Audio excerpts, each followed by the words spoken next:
Welcome to the Exceptional Sales Leader Podcast with Darren Mitchell. If you're a sales leader looking to take your leadership to a whole new level, then this is the podcast for you. We'll be exploring tips, techniques, and strategies to help you take your leadership to the exceptional level and allow you to enjoy more money, more meaning, and better sales results.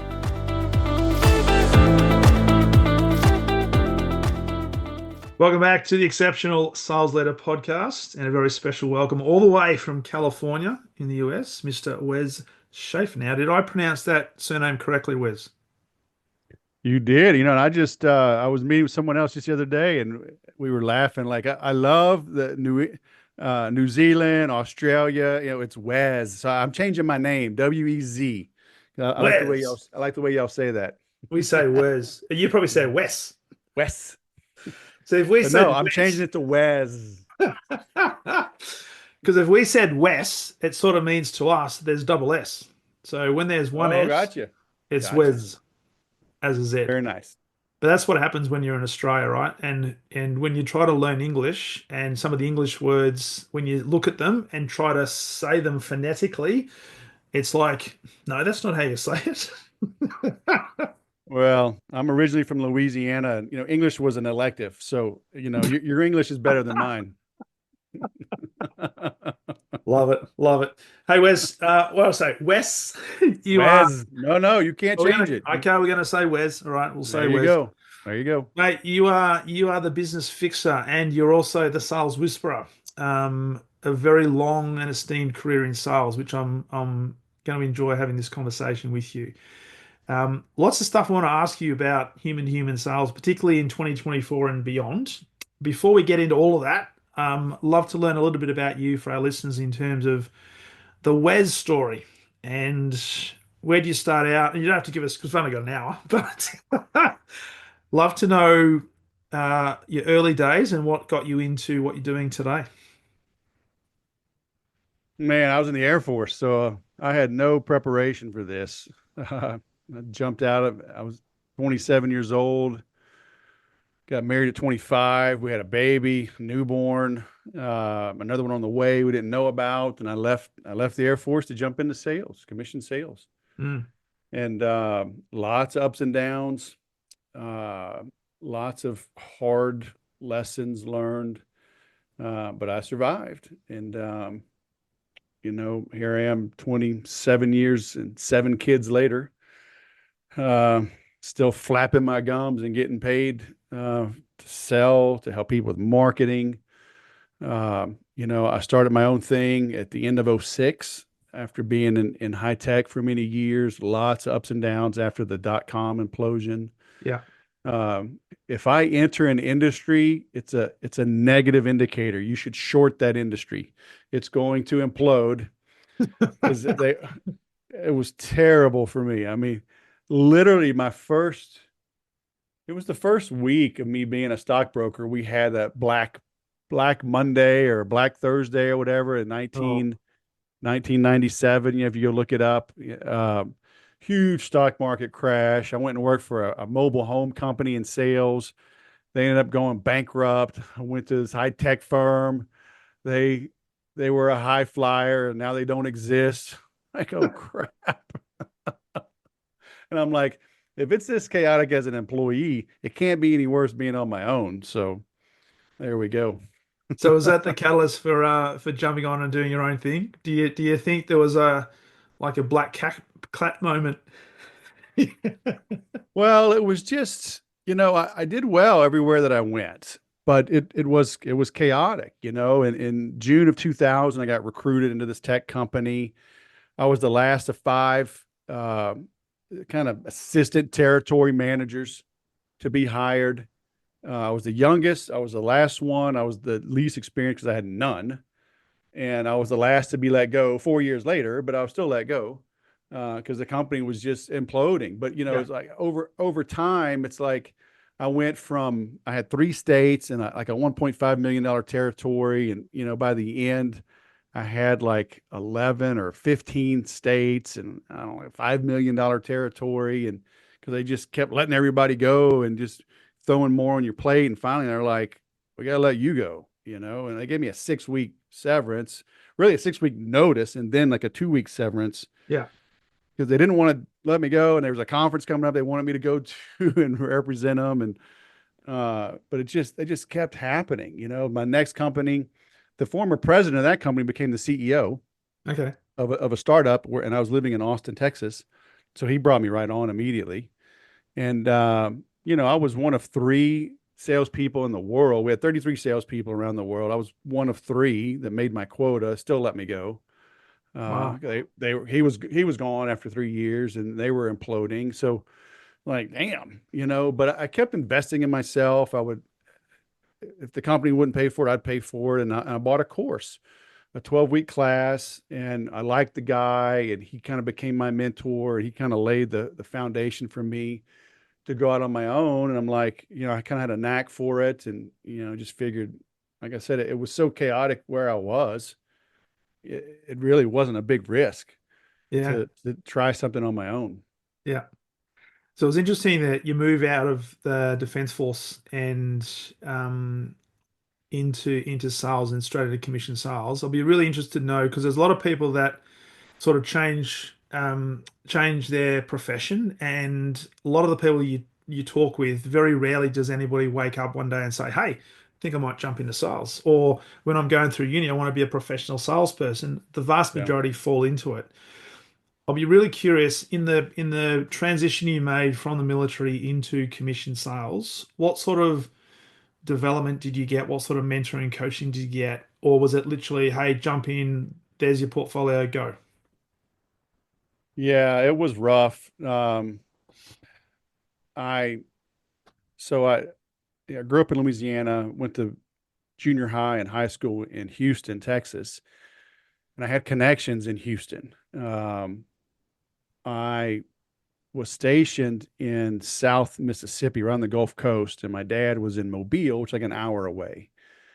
So he puts the guilt trip on me, wants me to go live near him. And the company I was going to go work for had a branch office in his city. And so it kind of made sense, right? Like, okay, it's all the same, but it's not the same. I Mm, had I had friends looking out for me in Houston. I had nobody in Mobile, and yeah. that ended up in a 3 year lawsuit. Um, so that was a rough way to start. So go where you're wanted. So we laid out the plans because my dad knew a guy. He was investing with that company. His stockbroker went to his church. He played the organ at his church, and he was supposed to lay the groundwork. Well, the Friday before the Monday I was to go to work, that guy quit. Wow. So I get to the office Monday morning.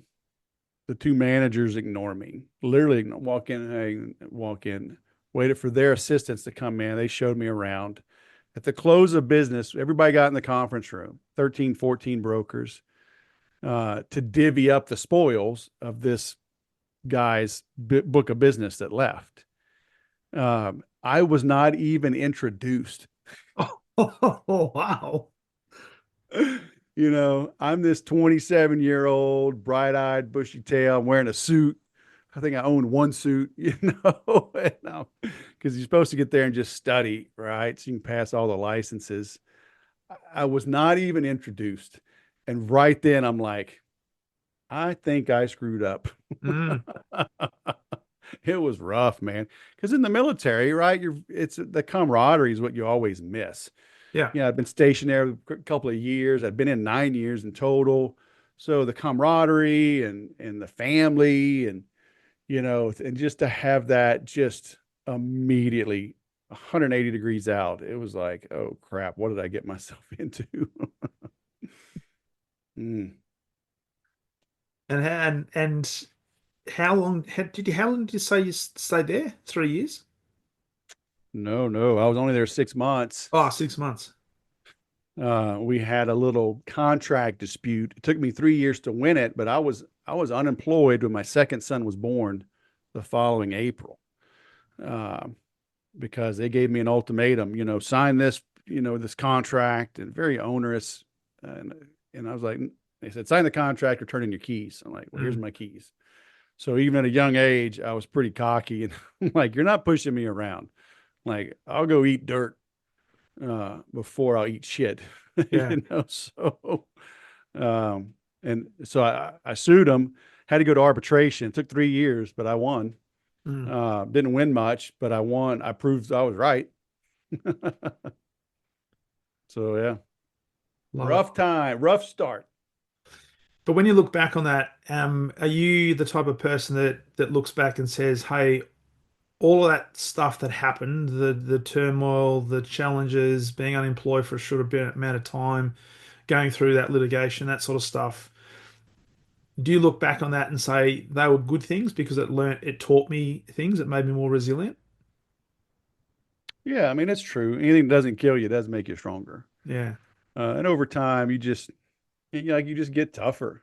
yeah, You know, it's like, remember my dad, he always says like growing old is not for sissies, you know, and there's something to it. We were talking, before we hit record, I'm going through some medical stuff and it's like you can whine about it, but the more you talk to people, guys are like, oh, I got that, I got this, but there's a lot of people going through a lot of stuff. So it's yeah. like that's life, Mm, It's like compared to all of human history, we have it pretty good.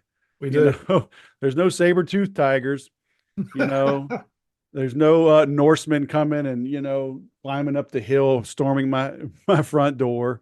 I got air conditioning, it's like, okay, it ain't too bad. It's not too bad. Absolutely. Yeah. Absolutely.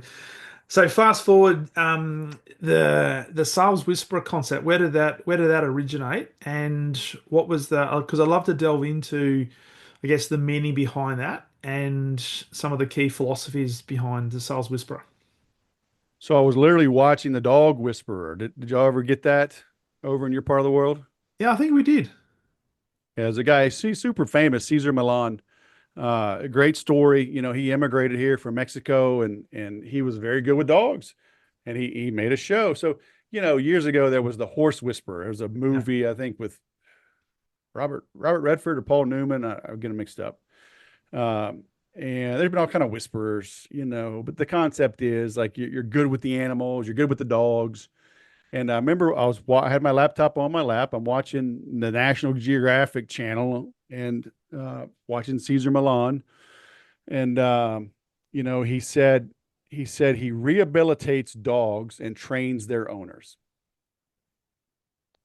And I was like, holy crap! I rehabilitate salespeople and train their managers.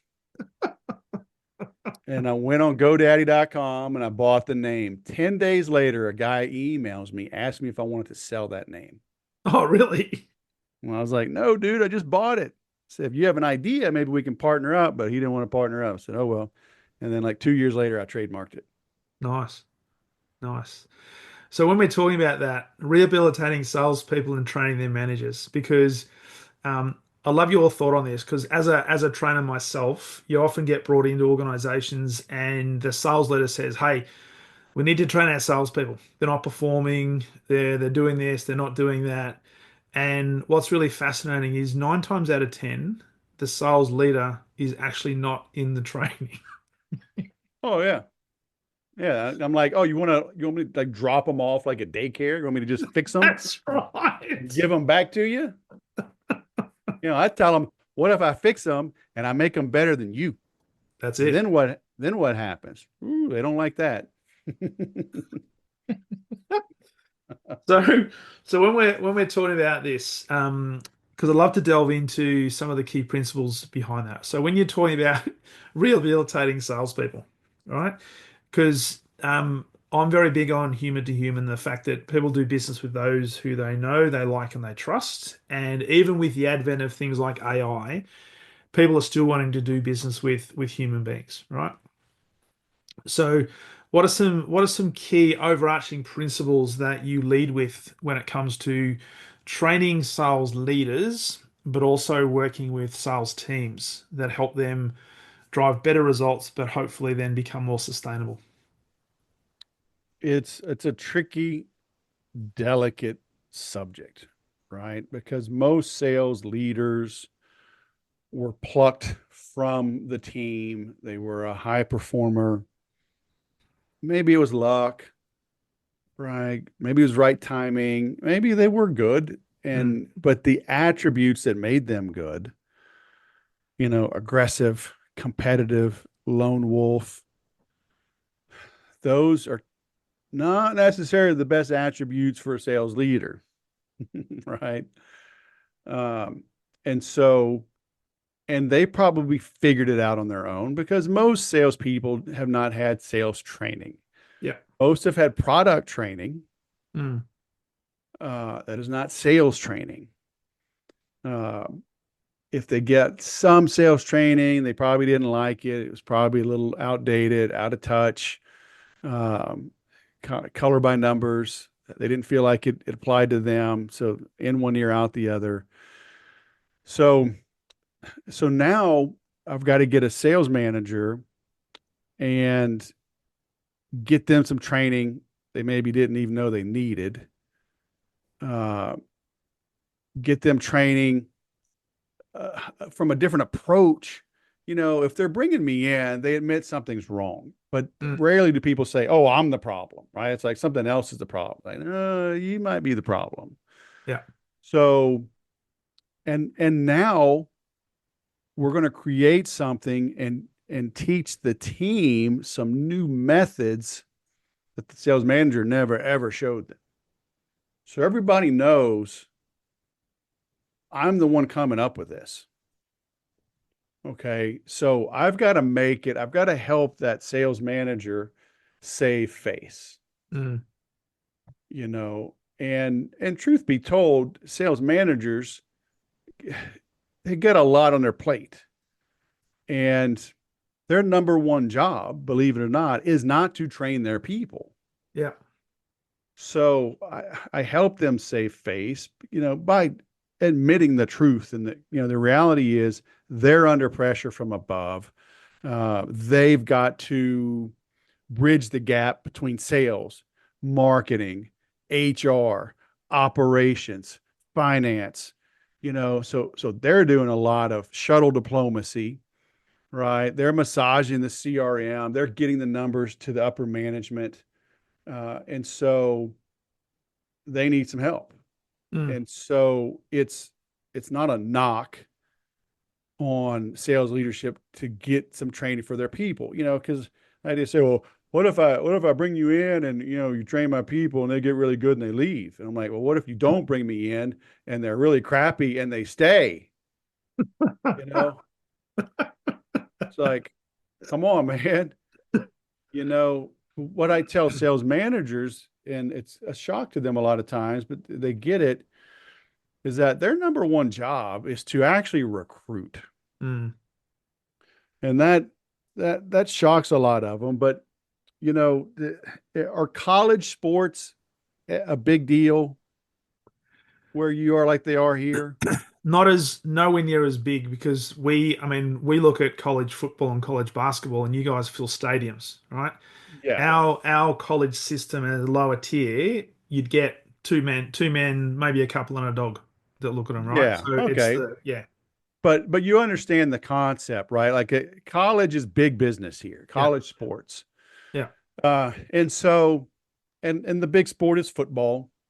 And so but now like the rules have kind of changed, and top athletes can go pro early. mm, Okay. And so in the best case for a college coach, they can recruit a kid and they do what they call a red shirt year. So that's their first year, because you have 4 years of eligibility. You can play for 4 years. And so one of them you can sit out.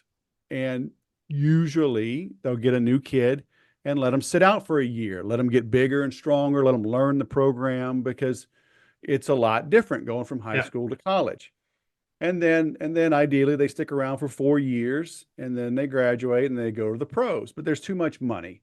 So top talent is going to leave you within 2 years. Okay. So great coaches understand the need to recruit. mm, Okay. And there's laws here. And I played college football. I went through this in the 80s. they can identify you as early as a sophomore, and they can send some letters, make a little call, a little bit, and then they got to back off. Yeah. Your junior year, they can pay a visit. Now the dance really begins. Okay, senior year, full court press, they're you're dancing. Yeah. Okay. So if you can imagine now a fifth year senior in college, so they're redshirted and then 4 years. If you back that up, so a team that wins a big bowl game or the national championship, if they have a fifth year senior, they actually identified that person 8 years ago. Mm. Okay. So they are filling that pipeline. And that's rare though. They get so that these and guys get hurt. Yeah. Okay, some fail out. We have a lot of criminals. Some go to jail. So, on average, they probably have a kid for 3 years. Yeah. So, long story short, right? They're always recruiting. Good sales managers understand they should be constantly, well, I don't have authority to hire. So I'm not saying you're always hiring. Mm. You're always recruiting. Mm. Okay. Because just like in sports over here, they can have a certain number, I think 52 or 54 scholarships. So that's the most that they can give somebody, a free ride. Yeah. And so, but when they find top talent, they make room for that new kid. Right. And so great sales managers need to be constantly looking, put some feelers out and whatever, once a month. Mm. Once a month, bring in 2 people. Yeah. Whatever, but build some bench strength because your best salespeople are going to be the ones that leave. Yeah. They're going to be recruited away. Yeah. They're going to feel underappreciated. And they're going to leave at the worst possible time. Mm. So you need to be building some bench strength. Okay. But it helps when you have a system and your metrics.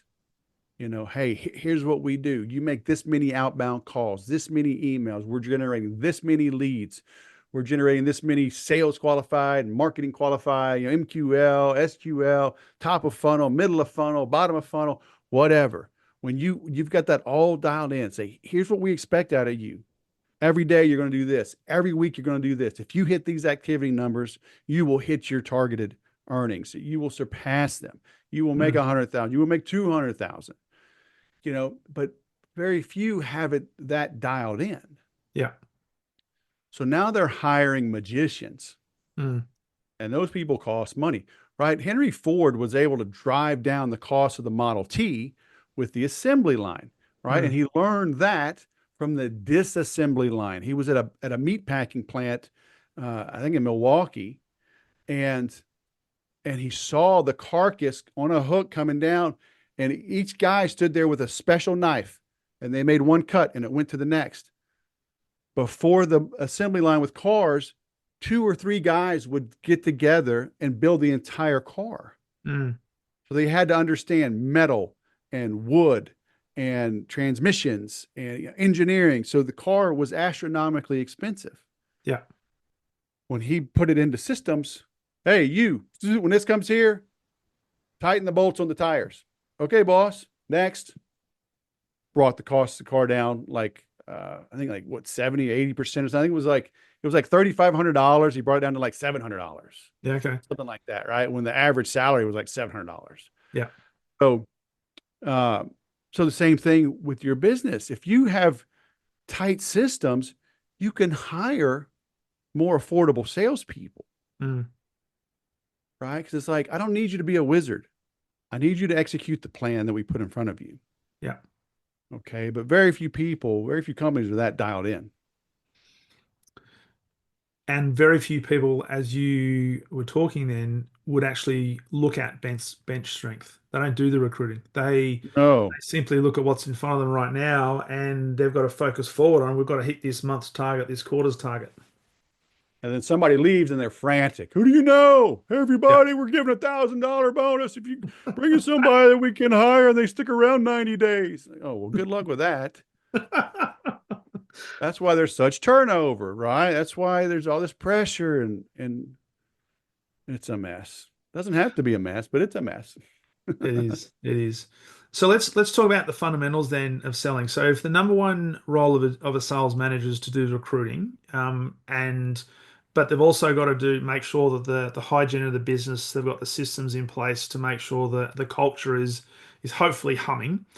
When we're talking about the fundamentals of selling in 2024 and beyond, and particularly when you consider all this stuff around AI and all the socials that you've got access to, I know you talk a little bit about the new ABCs of selling. What are some fundamentals that salespeople and sales leaders can really grab hold on today to either verify what they're doing well, or maybe just do a bit of a benchmark in terms of what they could be doing slightly differently? Um, the humans don't change. Right? We're the same today as we were 10 years ago, 20 years ago, 100 years ago, 1,000 years ago. Um, and so technology makes us stupid and lazy and soft. So, I mean, it does, right? I mean, 2,000 years ago, Jesus walked everywhere. I mean, that dude, he was strong. you know, I walk out of my air conditioned home and to, prep my car, turn the climate control on before I get there, walk in the garage, get in my comfortable car before I open the garage because I don't want the heat or the cold to come in. And, I mean, technology makes us soft. And Seth Godin wrote about it, all marketers are liars. mm, And so, I remember when fax broadcasting was a thing and it worked. Okay. And then email came. Oh, and then that worked. Then SMS, that worked. Social media marketing, that worked. But then it all turns to crap because marketers abuse it. I get more spam text messages than legit messages. Okay. And now AI, I, I learned on accident years ago um, to put a little emoji or symbol in my name on mm, LinkedIn. So if you notice on LinkedIn, my name is Wes Dash. yeah, So people scrape LinkedIn, LinkedIn sells our info, whatever. I get so many messages on LinkedIn and emails. Hi, Wes Dash, or hi Wes question mark, because it can't translate can't convert the icon. So I just know immediately it's spam, yeah, right? Or at least it's a bulk message. And sometimes I'll read them, but most of the time I'll delete them, or at yeah. least it's the last thing I get to in the day. So I tell you all that to say we as humans um, want to have experiences. We want exclusivity. We want to know. We want to be seen and heard and understood and listened to and appreciated. We do not want to be treated as a means to an end. We love to buy. We hate to be sold. Okay. So, as a salesperson, you've got to understand that you have to be a true people person. Mm, Got to understand human nature, what drives us, what makes us tick. You have to understand the power of avoiding pain versus seeking pleasure. And so we as salespeople have to adjust how we sell to match how the prospect buys. You can't treat everyone the same. I will change how I address a prospect based solely on how they answer the phone. hmm Okay. And that's from years of experience, but I did it naturally from day one. Uh, and maybe it's the Air Force, maybe it's playing sports. I don't know. Cause yeah, I didn't get into sales till I was 27. So I was a little older, had a little bit of life lessons, been around the world. But if somebody answers the phone, very formal, Wes Schaeffer, or accounting, hey, this is Wes. or yeah, I want a Big Mac. Or, hey, yeah, hold on a second. Yeah, large, yeah, supersize me. Yeah. Oh, hey, what's going on? Hey, this is Wes. Okay. But people answer that way, right? Yeah. Or you're, hi, flush. This is Wes. Like, oh crap. I mean, I got to change how I meet. Flush, hello, Mr. Schaeffer. I am calling on behalf of Acme CRM. We are the leader in the SMB financial services space. We integrate with all modern ERPs. We have a RESTful API. That guy's like, dude, I'm sitting here at a urinal. What? I better change what I'm doing. Wes, dude, I either caught you at a good time or a bad time. I mean, based on what I'm hearing, I mean, I could go either way. But I mean, anyway, how you do? Oh, that's funny. Yeah, my wife says I shouldn't answer the phone, but I mean, I'm busy. Who's this? Hey, man, this is Wes. Do I know you? No. Are you the right guy? Are you the CRM guy? Are you, you know, does that roll up to you, or is that somebody else on your team? Oh, I mean, it rolls up to me, but yeah, I mean, I don't do it. But who is that? Oh, it's Darren. What's Darren's last name? Mitchell. Can I tell him you told me to call him? Yeah. Okay. Darren, I just talked to Wes. He was in the bathroom, but he spoke very highly of you. You got a second? It's a whole new dynamic. Yeah. Right. But I will, that's literal, right? That shit happens. you know, accounting, this is Wes. I slow it down. Yeah. Hey, Wes. Hey, this is Darren. Does CRM evaluation and implementation, when we're looking at budgeting for that, does that roll up to your department, or should I talk to somebody else? I'm going to tone it down. I mean, boom, based on how they answer. So Mm. people got to be trained in that. And that's just human nature, right? I mean, I don't know, man. I was always good with people. Um, we had some funny skits, things we do in the Air Force. We had to do at the Air Force Academy, and we'd make up skits, and I'd write them. I'd write jingles and ditties, and I mean, I had no problems with the ladies. I met my wife at a country bar, and it's like just not being cheesy, Yeah. not being high pressure, not being confident but not arrogant. I mean, it's a fine line Yeah. to walk all those. And so conveying that can be hard. Mm. Okay. But what I tell people, humans are very predictable. Okay. And more predictable than your computer. Okay. And so if I know how to elicit the response that I want out of you, I can control the conversation. Mm. Okay. And so I will teach people openings and stuff. And I don't want them to memorize it. Okay. But in the beginning, if it's new, I want to give them something to hold on to, because I hated role playing back in the day when I was a quota carrying sales rep. But the reason I learned later was because they were always bad. Yeah. Okay. Tom Cruise, The Rock, those dudes make a lot of money. And what do they do for a living?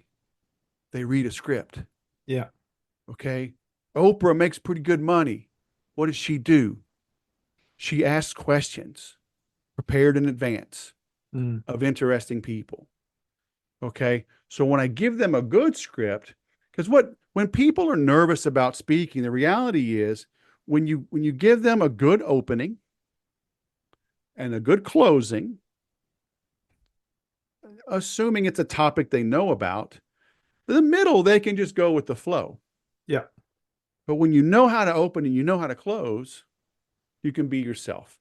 And so having a good script sets you up for success. And people are like, I can't follow a script. People know when you're reading a script, and I just feel all bound up and tight. That doesn't work. And it's like, we are all following a script, right? Hi, Darren, how are you? And you say, Very well, thank you, Wes. How are you? I'm good. Thanks for asking. Oh, you're down the land down under. So it's coming up on summertime for you. How's the weather down there? Right? And we do this chit chat. It's universal. Mm. Oh, I don't like a script. Your whole life is a script. Yeah. Hi, how are you? I'm good. Good. How are you? Thanks for asking. I mean, it's all. And so I'm just saying, have a better script, Yeah.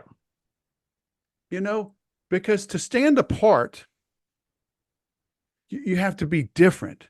You prove you're different by being different from the beginning. I tell the story. It was like about 10 years ago. Have you heard of the band Chicago? Yeah. Yeah.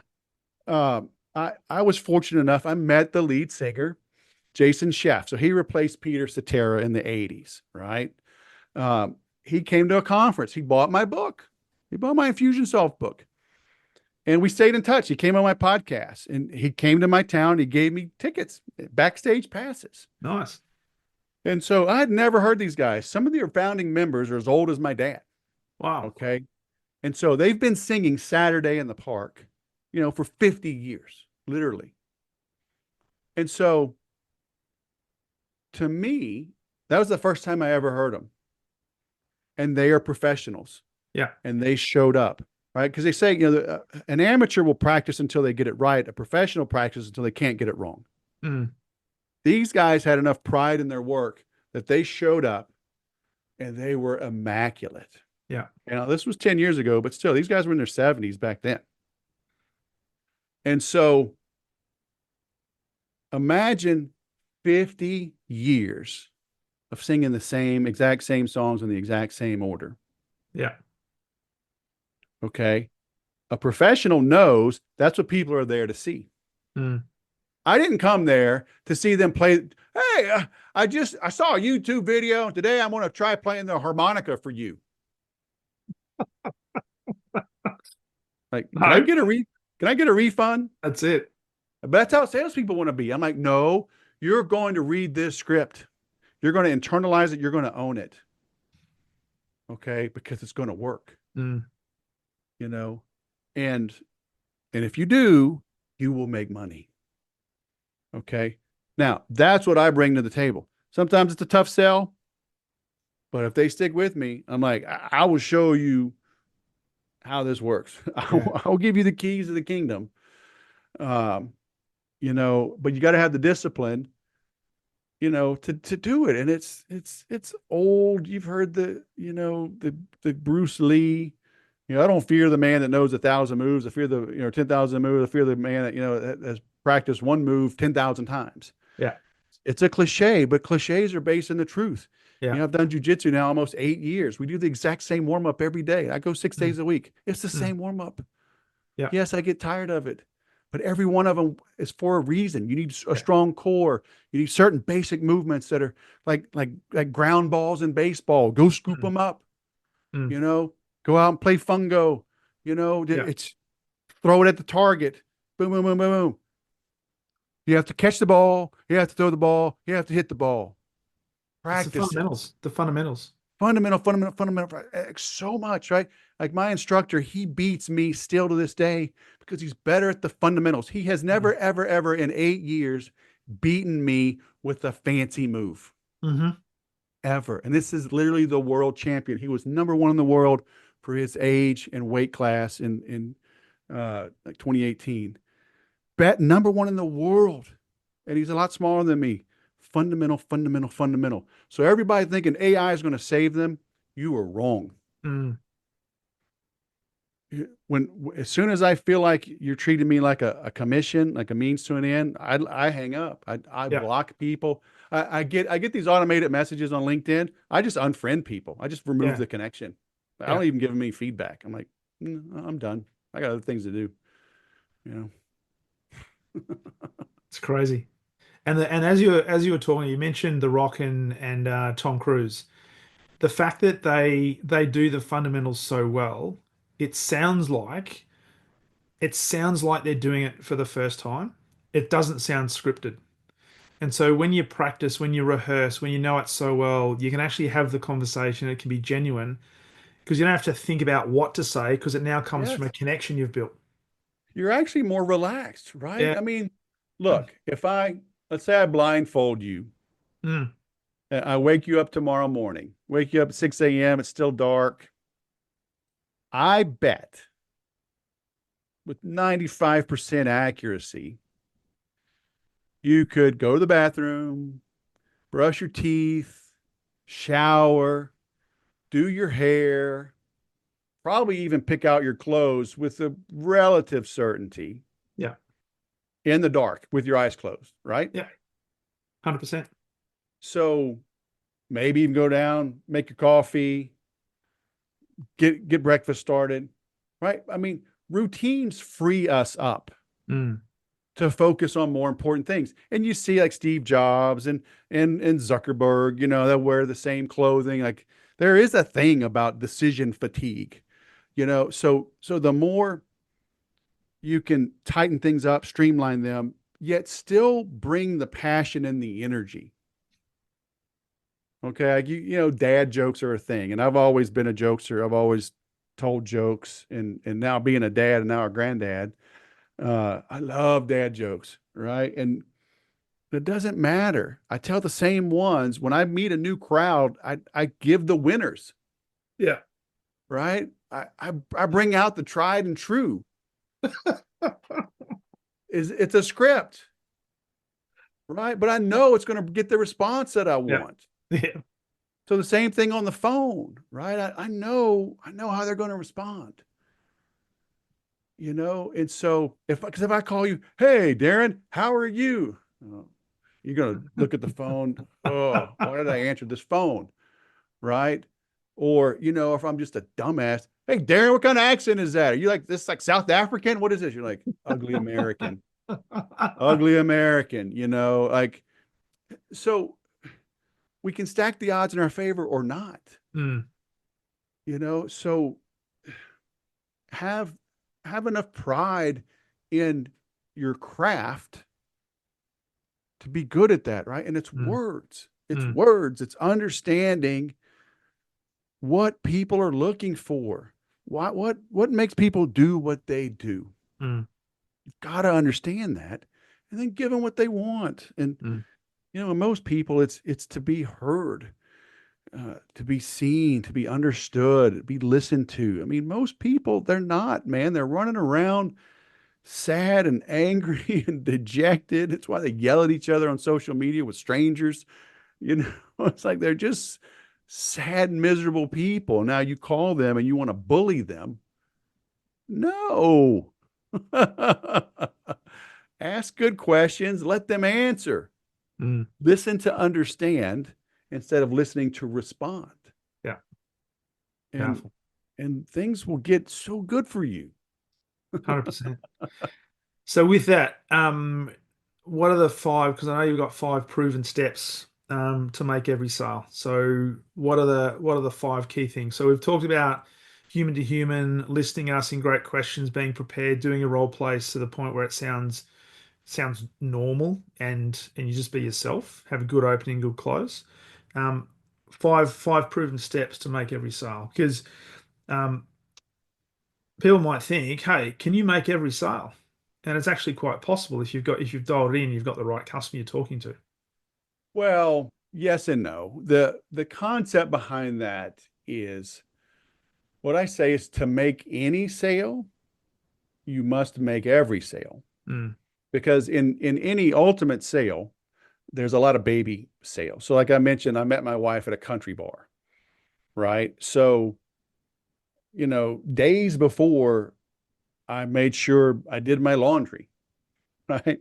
I needed clean clothes. I showered, I shaved, I put on cologne, but not too much cologne. I mean, like each of those is a sale, Yeah. right? I mean, I have fun with it, right? But it's truly, Mm. if I showed up stinking, like, oh, bathe myself in Old Spice, eh, maybe not, right? How I approached her was a sale. So if my goal was to get married, right, then shower, wear clean clothes, brush my teeth, make sure I don't have any salad in my teeth, on and on. I mean, 10, 20, 30 steps in that Mm. process. Had to meet the family, pick out rings. Every one of those is a sale. Yeah. So that's what I mean in the make every sale program, right? Is to make any sale, you must make every sale. And so And you've heard, the ABCs, right? Always be closing, and terrible, terrible advice that is literally 60 or 70 years old. Mm. But I call it ABCDE. Okay. And instead of having a pipeline that's one direction, or a funnel that's one direction, take these ABCs, ABCDE, and put it in a circle like a clock. Mm-hmm. Okay. Because everything is interrelated. Because again, how you do anything is how you do everything. And to make any sale, you must make every sale. And so with a funnel or pipeline, it's just one direction. Once they spit out, you're done with them. Yeah. That's not a good way to look at things. Apple understands, it's like, I got my AirPods here, I got my iPhone charging, I got my iPad right here, I've got my Mac Studio right here, I got my laptop downstairs, my whole family has them. Apple understands they don't want one sale, they want Yeah. every sale. Yeah. Okay. So when you go A, B, C, D, E, the idea is attract. How do you attract people to you? Mm. Okay. Is it some cheesy AI and some hype? Hi, Darren. I just love your Exceptional Sales Leader podcast. And I was really intrigued and inspired by your interview with insert Wes Schaeffer, the sales whisperer, and his points about blah, blah, blah. Hey, I would like to introduce you to Joe Blow. Do you get those emails? I do. I How did I do. know that? Right. So attract. How are you attracting people to you? Okay. To your website, to your trade show booth, to your storefront. How do you attract? Next step is bond. How Mm. do you connect with them? Once they've raised their hand, how are you connecting with these people? How are you deepening the relationship so they pay attention to you, so they know, like, and trust you? Mm. Okay. So the letter C, now we're only halfway through. A, B, C, D. There's 5 steps. We're in the middle. We're at the halfway point. This is the cash to close the client, the customer. Mm-hmm. Okay. Professional salespeople understand, just like getting married. Is the goal to get married and then you're done? Or is that when the relationship truly begins? Mm. Right. So is the goal to get married, or is the goal to have a life partner, have a family, build a legacy, build a dynasty? Yeah. Right. So professionals understand that the conversion to a customer is only the halfway point. This is when the relationship now begins. Yeah. Okay. And so now you deliver Yeah. a wow experience. You delight that customer. You make them realize they made the right decision. You eliminate buyer's remorse. When you do that, you endear yourself to them. Now we're 100%. back to the A. When you endear yourself to the customer and go, man, I made the right decision. This was the best decision I ever made. This was the easiest transaction. You made it easy. You made it pleasurable. You made it enjoyable. You added value. Man, I wish I found you years ago, blah, blah, blah. They give you testimonials. They give you referrals, right? They come back for more business. What are you doing? You're back to attracting. Mm. Okay. Most salespeople, they want to go out and spend all their time cold calling, meeting new people. Well, if you treat people right early on, boom, that circle gets tighter and tighter and tighter. Yeah. Right? Faster and faster and faster. Leads come in more abundantly. They're 90% sold. They're ready to buy from you, so you've got to look at that life cycle, right? It's like, not how do I make a sale? How Mm. do I get this person to buy 5 times from me? Yeah. So it's a different approach, different mindset. So your E is almost like endorsement. Sure. So you got the attract, you got the bond, you build a connection, convert to a customer. And I like the way you talked about that, because I often say to sales teams, hey, the sale actually doesn't start until after the sale is made, because you've got to think about the lifetime value of your customer, right? You then got to deliver and delight them. And then if you do all that really well, they will endorse you, which means you are attractive to them, and they're probably more likely to now recommend you to others who are in their circle of influence. And you've now got the whole process going over again. So I love that circular Faster and concept. faster and faster. Yeah. Right. It's not rocket science, is it? It seems to be.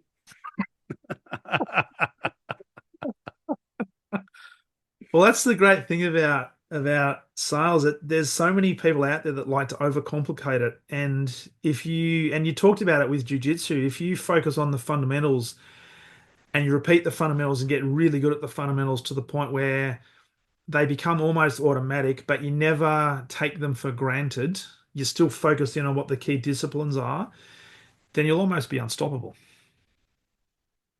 Yeah, I mean, jiu-jitsu did not come easy to me. I was almost 47 before I started. And granted, I'm a big guy, so that helps, but Mm, man, I was not good. mm. Everybody beat me. They beat me up. They enjoyed it. They giggled at me. They kicked sand in my face. Like, hey, I'm old. Go easy on me. But I showed up. I train as much as probably anybody. I mean, I go 6 days a week.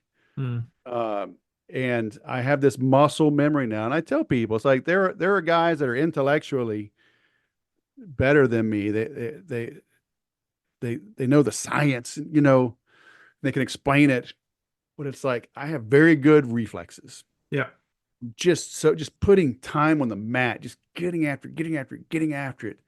And I'm older, 54. I'm stiff, not as quick as these guys. But I beat younger, bigger guys now. yeah, Um, I just doing a lot of I do not have an exciting game, you know, but it's proven and it's solid, and so I think just too often we look for the excitement and the flashy. It's like, man, just go make money, yeah, just follow some proven things and just rinse, wash, and repeat. yeah. And yes, there's always figure out when there's something new that truly does help. Go, yeah, sprinkle that in, Mm, but man, don't live on the edge. You don't, not everything has to be that crazy, that new, that exciting all the time. Your hair should not be on fire that's all the it. time. Yeah, You that's it. know, it's stressful living like that. Love it. Love it. I love the key message there. And as you were talking, there was one thing that I noticed that you often referred to, and I just wanted to ask you a question as we bring this to a close. And that is you make reference to a sales dog and why we should be a sales dog. Can you just explain your perspective on what is a sales dog and why we should aspire to be one? So that it ties into all this, and that's a longer story. But you have roller coasters over there, right?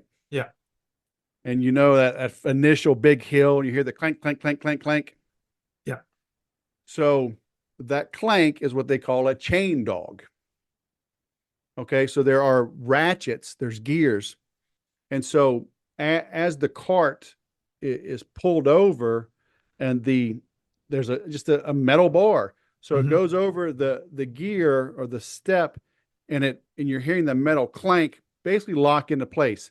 So if the chain breaks, the whole car will just lock into place because of Yeah, that metal chain dog.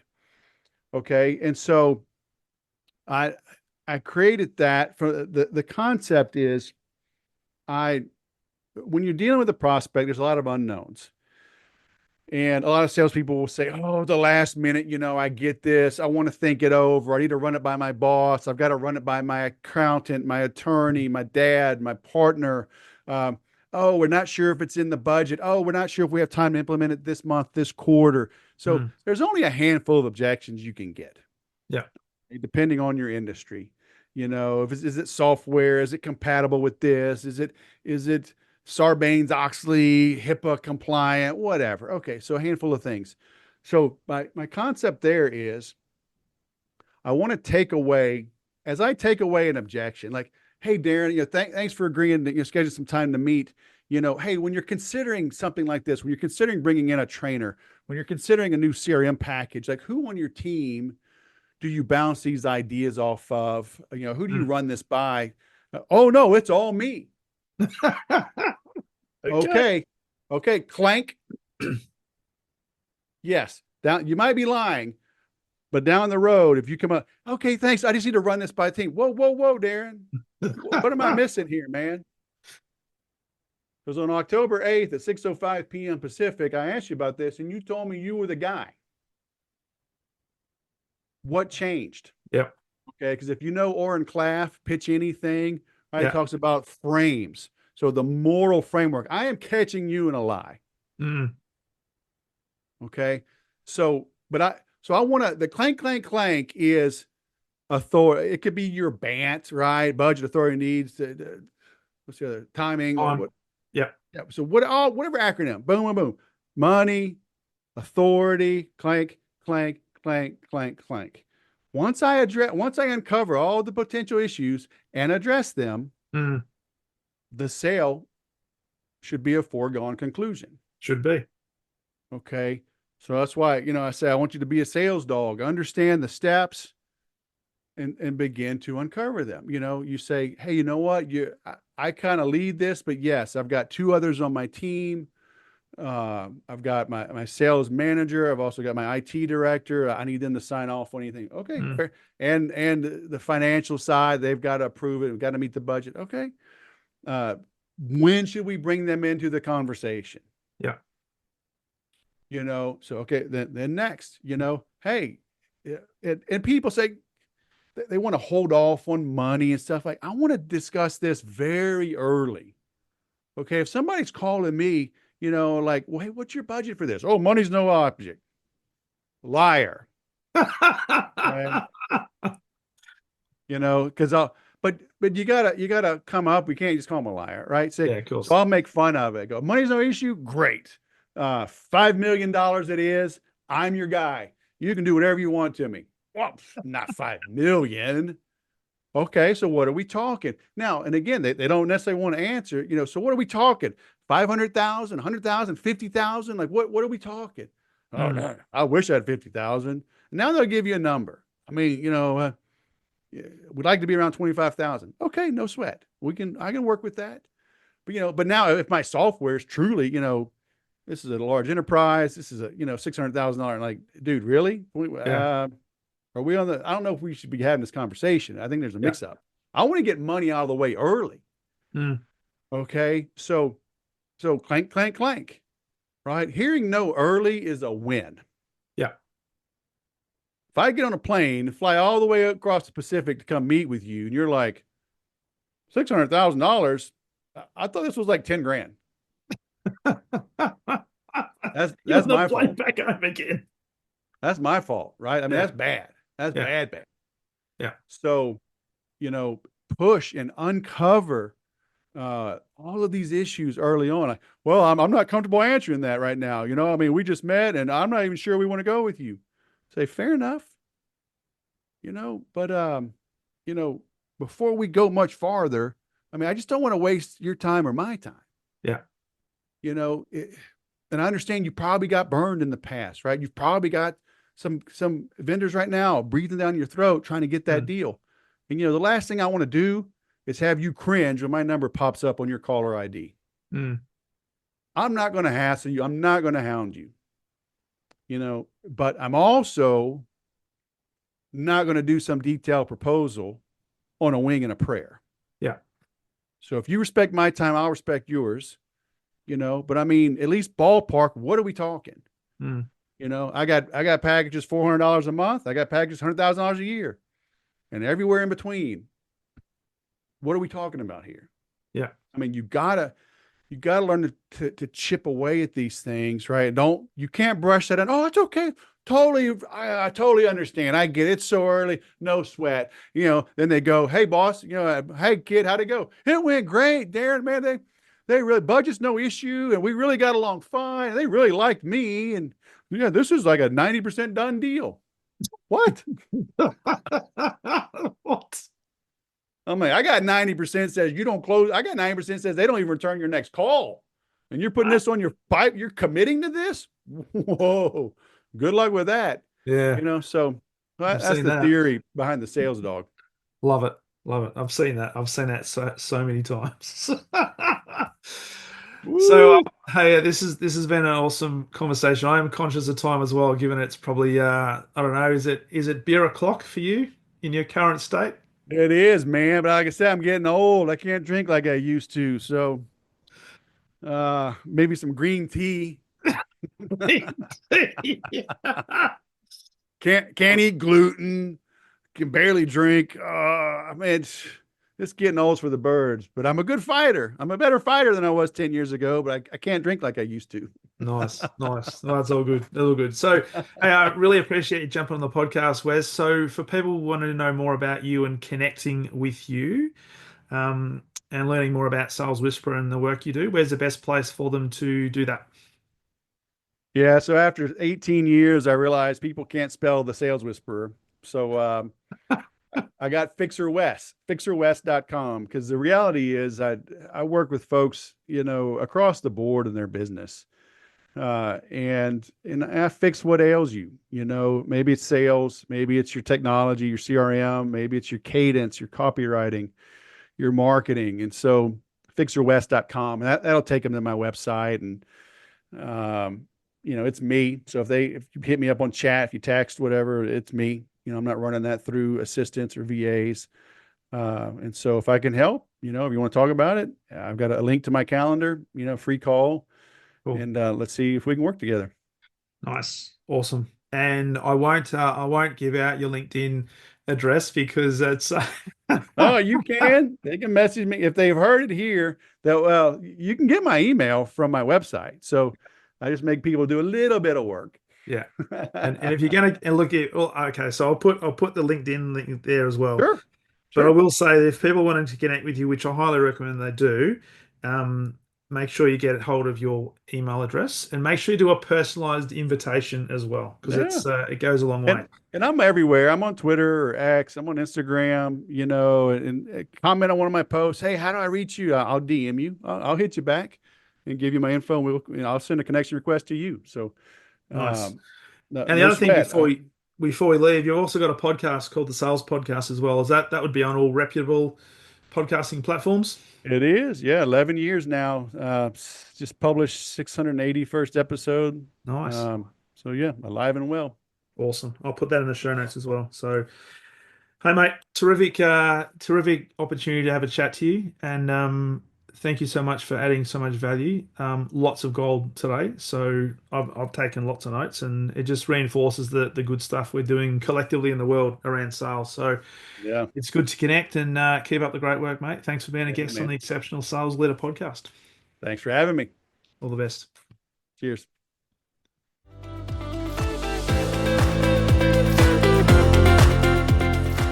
Thank you for listening to the Exceptional Sales Leader podcast. I trust the information in this episode has been helpful in your journey towards becoming exceptional.